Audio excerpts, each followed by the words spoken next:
আসসালামু আলাইকুম viewers, Sweety kitchen গার্ডেনে আপনাদের সবাইকে জানাই শুভেচ্ছা। আশা করি সবাই অনেক বেশি ভালো আছেন। আজকে আমি আপনাদের সাথে শেয়ার করছি সুজি দিয়ে তৈরি মজার একটি নাস্তার রেসিপি।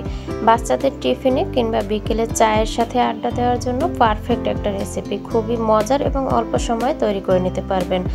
মাত্র 10 মিনিটে এই পিঠা বা নাস্তাটি আপনারা ঝটপট তৈরি করে নিতে পারবেন। আশা করি সবার কাছে অনেক বেশি ভালো লাগবে। ভালো লাগলে চ্যানেলটি সাবস্ক্রাইব করবেন এবং সব সময়ের জন্য আমার পাশে থাকবেন। পিঠাগুলো তৈরি করার জন্য আমি একটি বোলে নিয়ে নিচ্ছি 1 কাপ পরিমাণ সুজি। সুজির সাথে আমি দিয়ে দিচ্ছি হাফ চা চামচ বেকিং পাউডার, দিয়ে দিচ্ছি হাফ চা চামচ লবণ। এবার মিষ্টির জন্য দিয়ে দিচ্ছি 1/3 কাপ চিনি এবং দিয়ে দিচ্ছি 2 টেবিল চামচ গুঁড়া দুধ। গুঁড়া দুধ দিলে এই পিঠাটা খেতে অনেক বেশি ভালো লাগে। সব কিছু মিশিয়ে নিয়ে এর মধ্যে আমি দিয়ে দিচ্ছি 2টি ডিম। এবার ডিমগুলোকে এই সুজির সাথে খুব ভালোভাবে ফেটিয়ে নিতে হবে। একটু সময় নিয়ে সুজির সাথে ভালোভাবে মিশিয়ে নিতে হবে। ডিমটা যেন সুজির সাথে খুব ভালোভাবে মিশে যায়।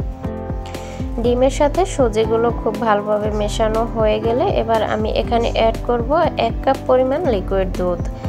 আর এখানে আপনারা দুধের পরিবর্তে চাইলে পানিও ব্যবহার করতে পারেন, তবে দুধ দিয়ে এই ব্যাটারটা তৈরি করলে পিঠাগুলো কিন্তু অনেক মজার হয়। এবার সব কিছু মিশিয়ে একটি স্মুথ ব্যাটার তৈরি করে নেব। আর এই ব্যাটারটাকে একটু ভালোভাবে মিশিয়ে নিতে হবে যেন কোনো রকমের সুজির দলা পেকে না থাকে। সুজির ব্যাটারটাকে একদম স্মুথভাবে ভালোভাবে মিশিয়ে নিতে হবে। কয়েক মিনিট ধরে আমি একইভাবে এভাবে ভালোভাবে মিশিয়ে নিচ্ছি। ভালোভাবে মেশানো হয়ে গেলে এবার ডিমের যে কাঁচা গন্ধটা আছে সেটা যেন না আসে, তার জন্য আমি এখানে দিয়ে দিচ্ছি হাফ চা চামচ এলাচের গুঁড়া। এলাচের গুঁড়া দেওয়া হয়ে গেলে এবার আবারও একটু ভালোভাবে মিশিয়ে ঢাকনা দিয়ে রেখে দেব প্রায় 10 থেকে 15 মিনিটের জন্য। 10 থেকে 15 মিনিট রেখে দিলে সুজিগুলো ফুলে একদম নরম হয়ে যাবে আর এই পিঠার ঘনত্বটা আরেকটু বেড়ে যাবে। পিঠাগুলো তৈরি করার জন্য সুজির ব্যাটারের ঘনত্বটা ঠিক এরকম হবে। অনেক বেশি ঘনও হবে না, আবার অনেক বেশি পাতলাও হবে না। 10 মিনিট রাখার পরে সুজিগুলো ফুলে কিন্তু ঠিক এরকম একটা ঘনত্ব হয়েছে।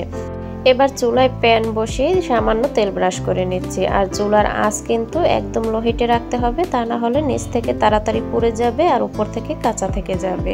এবার একটি গোল চামচের সাহায্যে পিঠাগুলো তৈরি করে নেব, তাহলে সবগুলো পিঠা দেখতে একই রকমের হবে। সামান্য ধনেপাতা কুচি দিয়ে ঢাকনা দিয়ে রেখে দেব, তাহলে দেখতেও সুন্দর লাগবে আর ধনেপাতা থেকে সামান্য ফ্লেভার আসবে। পিঠার কালারটা যখন চেঞ্জ হয়ে আসবে তখন পিঠাটাকে উল্টে দিয়ে অপর পাশেও কয়েক সেকেন্ড রেখে পিঠাটাকে ভেজে নেব। এরকম যখন সুন্দর একটি কালার আসবে তখন পিঠাটাকে নামিয়ে নেব।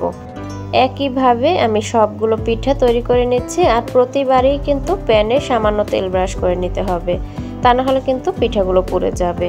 ছোট বড় সবার অনেক পছন্দের একটি পিঠা। আপনারা বাচ্চাদের টিফিনেও ঝটপট এভাবে পিঠাগুলো তৈরি করে দিতে পারেন। হঠাৎ করে যদি বাসায় মেহমান চলে আসে তাহলে এরকম একটি নাস্তা ঝটপট তৈরি করে নিতে পারেন। অনেক মজার একটা পিঠা রেসিপি আপনাদের সাথে শেয়ার করলাম। ছোট থেকে বড় সবার অনেক পছন্দের। আবার বিকেলে আপনারা চাইলে চায়ের সাথে ঝটপট এরকম একটি নাস্তা বা পিঠা তৈরি করে নিতে পারেন। আশা করি সবার কাছে অনেক বেশি ভালো লেগেছে। ভালো লাগলে একটি লাইক দিবেন এবং কমেন্টে জানাবেন আপনাদের কাছে কেমন লেগেছে। সবাই অনেক বেশি ভালো থাকবেন, সুস্থ থাকবেন। পরবর্তী রেসিপি দেখার আমন্ত্রণ জানিয়ে আজকের মতো এখানেই বিদায় নিচ্ছি। আল্লাহ হাফেজ।